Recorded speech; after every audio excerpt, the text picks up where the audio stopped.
Good afternoon, John. Good afternoon. Thank you very much for having me. You bet. My name's John Shinholser. I'm a person in long-term recovery from substance use disorders. I've been clean and sober over 41 years. I got clean in the Marine Corps in between my second and third deployment and been just, getting it done ever since. 20 years ago, 19 years ago, me and my wife started a recovery center in Richmond, Virginia, because we noticed a lot of the addicts and alcoholics weren't getting help. They were dying, going to jail. So I put my career aside. She kept hers, and we started a recovery organization. We started in a 56 square foot office, and today we're in a 15,000 square foot facility, 165 beds. We're in 5 different jails, reentry programs, multi-million-dollar a year budget, a platinum charity. Have had over 1 million consumers come through our program or our building in the last 19 years, and 10,000 alumni that actually did the 28-day program and the sober living. Long story short, I've been around a while. I even came out here to Eagle River a few years ago and helped Jay and Mary develop a Violence County jail program, a reentry program, which we're very proud of. The few years back, maybe 7, 8, 9 years ago, we do a lot of drug testing, okay? And Kratom started coming up on our drug test. And I started bringing the kids in, and kids, they might be under 50 or whatever. I said, what the hell is this? I never heard of this, so I Google it. And I see what you see, 20 pages of what the FDA and the DEA said. And I said, look, this got to be bad. And these one after another, see, I couldn't tell they were on drugs. They were doing really good, okay? They weren't exhibiting symptoms of a relapse or other drugs or drinking. And one by one, they would say, look, I take a therapeutic dose. I don't abuse it. It helps me, with anxiety, PTSD. We get a lot of veterans, PTSD. I got pain. I got myalgia, whatever. I said, well, we have a policy here. You can't take this here, okay? We get our policies from what we're reading off the internet and what the FDA says. So for years, we had to exit perfectly good recovering people in their engagement, doing fine. And, and then one of the kids said, well, go talk to these Kratom people. So I go over there, and I start talking to these guys distributing. I said, what the hell are you doing? What is this stuff that, the FDA says this?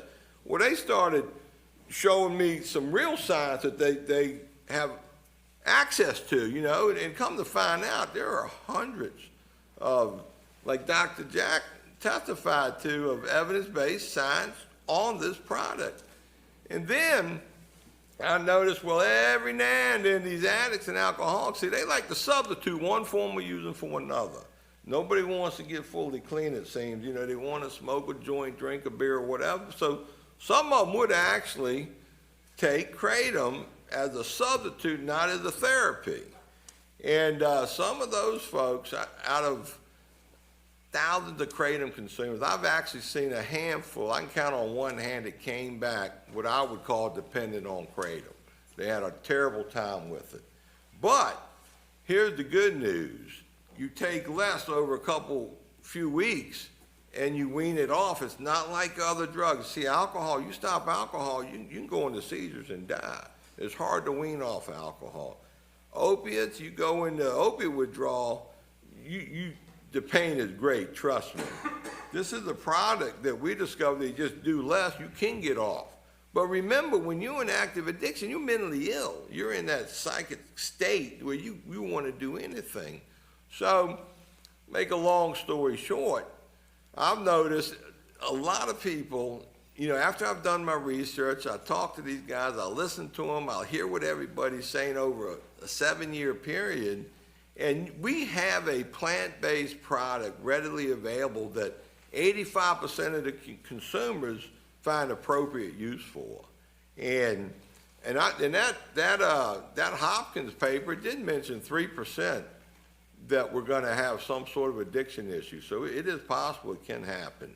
In Virginia, it's always been legal, and we recently got the KCB, the protection plan passed. So I've never seen a problem with public safety, with the police, the sheriffs, not in Virginia, with the exception of maybe kids. That's why they had to put an age limit on it, because you know how kids are. When you 15, 16, you can do anything to get high. Hell, I smoked pepper when I was a kid, thinking I might get high on it. But that's a different story. But and I read that AMA report that both teams have cited, okay? One gave the spin side to the left, one gave the spin side to the right. I actually read that thing, and the reason I read it, because my wife, she just retired on Capitol Hill after 30 years of being a healthcare lobbyist. She got the mental health addiction parity bill passed. She worked for Betty Ford for 10 years. She had mental health and addiction as part of one of the 10 essential benefits in the Affordable Care Act. She actually was American Society of Addiction Medicine lobbyist for 5-6 years. She helped get Suboxone, the limits lifted. So I know a little bit about how left and right spin go. That's the only reason I say that.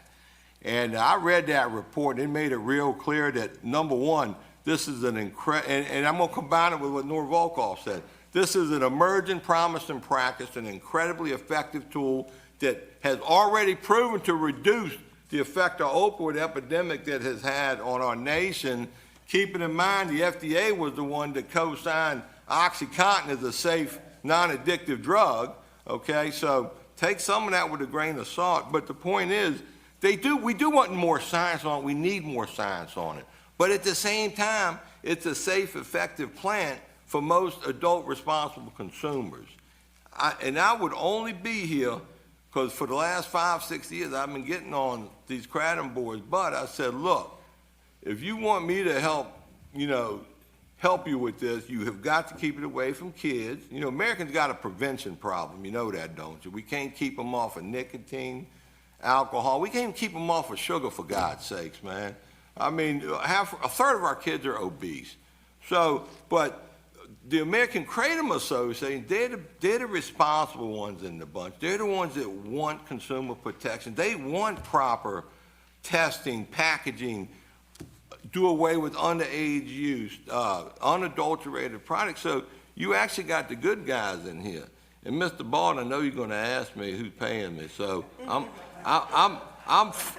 a full-time employee of the McShin Foundation, a true charity recovery center. However, I told Mac a while back, after he heard me testify in Virginia for free, of course, he said, can you help us in other places? I said, look, you got to cover my expenses, buy me lunch, reimburse me for my time, I'll be glad to do it. And that's because I'm passionate and I believe in it. I'm a no common sense person. You want your kids shooting fentanyl, one pill kill, or you want them taking Kratom? Real simple stuff here. And do you want your loved one they've been drinking a fifth of liquor a day, but yet they can take a couple scoops of Kratom and stay off of alcohol? Absolutely. This is and of all the drugs I've seen people become addicted to, you name them, I've seen. I mean, I'm talking dust bunnies and everything. But Kratom is the most least harmful, the least dangerous. As long as it's pure, unadulterated product, that's the best in the bunch. And I'm sorry, but this is, to me, a no-brainer. Wisconsin, you guys, man, you got great cheese. You may as well get great Kratom up in here and make it safe. You know, think about it for a minute. Our drug supply is poisoned in America. You know, if anything that's not safely manufactured, packaged, and had available for adults, anything else is subject to contamination, dangerous. I'm glad to be here. You know, I've been listening for a while. And one other thing, I noticed Suboxone doctors do not like Kratom. And I've talked to a lot of Suboxone doctors in Virginia. I actually trained a lot of them in their own addiction medicine, how to deal with the addiction community. And I'm a big fan of Suboxone, but my God, don't everybody need to be on that? You know, they don't need to worry. There's going to be a lot of customers coming for the next 20, 30 years. This epidemic ain't going nowhere, that opioid epidemic. You know, so I hate to see these industries jockeying for position on market shares, and I see that happening in the Suboxone industry, and it's sad to see it, but that's something you got to think about. And our law enforcement, they got bigger problems. They don't need to be messing with whether Kratom's legal, illegal. I've never seen one kratom-related crime in Virginia that I can recall. It's a crime if it's illegal. Some states, you know, they spending tens of thousands of dollars arresting people for kratom. It doesn't make sense to me. It's below the level of Mexican weed. Back in the 70s, we used to smoke. It ain't even the get high component ain't nothing. No self-respecting addict really wants to use kratom as a get high drug. So I hate to ask if there's any questions. I think I tried to answer them all if I could. Well, I'll ask for you. Is there any questions for John from the committee? Yes, Representative Brooks. First, I want to know if you're going out for happy hour, because you're a hell of an entertainer. I don't need to use nothing. I get fired up, man. I'm kidding. So, you know, we keep hearing anecdotal evidence, this contrary studies. My colleague just showed me a report that there was, from Ohio, 150 deaths related to kratom in Ohio, or between 16 and 17. But I remember the last session when we had the law enforcement, I asked that question, and it was nothing here in the state related to kratom. So you and your wife have been heavily involved in this for a long time. How many patients have you treated through your facility? We've had over 9,500 actual people came through our 28-day program and our sober living program, but we get about 80,000 consumer visits a year because we're like this open 7-day-a-week recovery center, so a ton. So 80,000 people is a little more than anecdotal. 87,000 a year, over 1 million consumers in the last 19 years using. We have 2,500 open to the public groups and meetings and a week in a year in our facility. It's a pretty incredible place. Did you say you thought about 3% of the kratom users through your facility? According to the John Hopkins survey that I read, only the bottom 3% was subject to having a kratom, what I would call they get addicted to kratom. That's how I read it. How about at your facilities? I've seen hundreds of people consume the product at a appropriate level that we couldn't tell anything was wrong. But I had several, I think like 5 or 6 people over all this time that doubled back and said, I'm strung out on kratom, I need help. And 3 of the 5, they weaned off over a 2-week period, doing less every day. Remember, it's a lot of psychological stuff, like quitting smoking. And 2 of them went to a Suboxone doctor that put them on Suboxone to get them off of kratom. Okay, in one of the reports here from the Wisconsin Medical Society said when people overdose on kratom, Narcan is effective? You know what? I'm asking. BS right there. That's got to be. I'd like to use my real language, but I can't. But I bet you would. I listened to that woman up here a minute ago saying how they had this one death kratom, and she said like kratom only, but then she said but they were on their prescribed medication. I mean, right there's a multiple of drugs, and I don't think to OD on kratom you'd have to eat a 5-gallon bucket, I think, and I'm not even sure that would do it. What everybody's saying, I know it doesn't make sense, but. Well, I get that. So in the medical society, so you think the percentage for addiction, however you want to use the word addiction, right, or abuse or dependency, is pretty minimal. In their study, they say 50-fold increase cases from 2011-13 to 682 reported to the Poison Control Center. Well, I then looked up the Poison Control Center, and CBD, which is legal all over, there was less than 100 cases in 17 and 3,400 cases related to CBD overdoses. Well, and I can't find, when I Googled kratom, it was all over the map too. But I'm 100% convinced there's bad blood between kratom, FDA, because the National Association of Counties actually had the DEA go around really talking the worst thing they can about kratom. They got it in for them, and I think unjust, because somebody at the top teed off somebody else. And the CBD, the problem there, not to get off subject, but it's the candy and the gummies that kids get hold of. Yep. That's the whole, so, think about that moving forward, no gummies, no candy.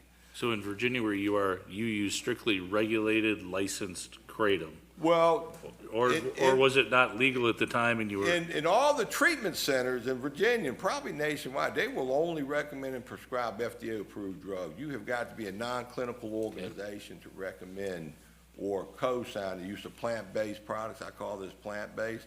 My own organization breaks my heart that they give me such a hard time about this after we have case after case after case that, look, I'm telling you, we got it wrong on the kratom.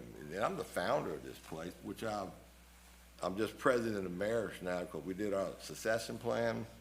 But I am diligently working to open up plant-based recovery centers and really drill down on this because you get old-timers like me and Jay involved in this business, and we're going to get the results we need without the BS. Okay. And Thank you for coming. Appreciate your testimony. thank you for being here. Any other questions for John? Representative Balde? Thank you, Chair. John, thank you for your testimony. Where do you say you operate? Just within the state here or where? The McShin program is in Richmond, Virginia, but the model is the most sought-after mirrored model nationwide amongst recovering communities and emerging recovering community organizations. So we don't rebrand McShin every place we go. Like we're doing a technical assistant for states where we create models for the states and training, peer training. We pioneered peer. You hear the word peer recovery support services, and we're the pioneers in Virginia and actually nationally, but they change names wherever they go. Have you ever done any work in the state of Wisconsin or no? Say that again? Have you ever done any work? Yeah, in Eagle River, right there. I got Eagle River in the house, man, at Vilas County Jail, man. I mean, and I've presented many times at events up here, peer events and whatnot. Mm-hmm. So you also mentioned during your testimony that you generally rely on what you read on the internet and what FDA puts out there. How reliable is your internet source, but also do you depend on any other scientific form of 100%. See, I was one of those people, if I don't know, if I'm not educated about something, that makes me ignorant, okay? But once I get educated, I get the science behind me, I'm no longer allowed to remain ignorant. If I defy the science based on ideology, that makes me arrogant. And I already got problems with humility, so I ain't trying to be arrogant too. So my research, which I do, I look at all the TV stations, all the papers. I don't get my information on Facebook alone, okay? So I spent 6 years paying attention to kratom and the science and the scientists. So I get to see it all. And in my common sense, conventional wisdom says this is a no-brainer plant that has a rightful place in every community in America, and nobody should restrict it from responsible adult consumption or access. And I've seen the benefit that has provided so many people with so many problems, especially addicts. And that's why I'm here, because I believe in it, and I've seen the miracle behind it. So how often do you work with law enforcement? Every day. I do. I'm on jail. And so what is every the Tuesday night relationship? you see me in jail. I do you can watch it, live podcast. We got a jail program in Rico County, Virginia. I work with, hell, we got the former drug czar of the United States in here today. I mean, I work with law enforcement. I'm a friend of Blue. I mean, we work together. We got synergy. I'm not against law enforcement. Right, so then how does the relationship come about? How do you work with them? We do engagement in the community, like overdoses or people get arrested. We do a lot of work in the courtrooms. We have jail programs and reentry programs. And a lot of times we'll speak together. I mean, I got lots of law enforcement, but So now, they- not all of them like me either, though, so. Right. If they were to tell you that they do not tend to support the legalization of this product, what would you say to them? Well, look, you got to respect your law enforcement, but you got to watch why they don't want to support it. You know, sometimes special interest plays a big role, and sometimes special interest has a way of being above what's really right for the citizens and the people. And I'm savvy enough to know the difference between special interest, when I can smell special interest a mile away. And I know what's right and what's better. And sometimes in America, even in law enforcement, they have a tendency, it's kind of like political parties, you know, like if you go against your party, you get primaried. I mean, what's that all about? It's like, I don't know. all politics are local, man. You gotta serve your constituents. You answer to them, not the people above you. And sometimes agencies get like that too. So, All right, thank you, John. Yeah. Thank you, Chair. I'm sorry for doing that. Yeah. Thank you.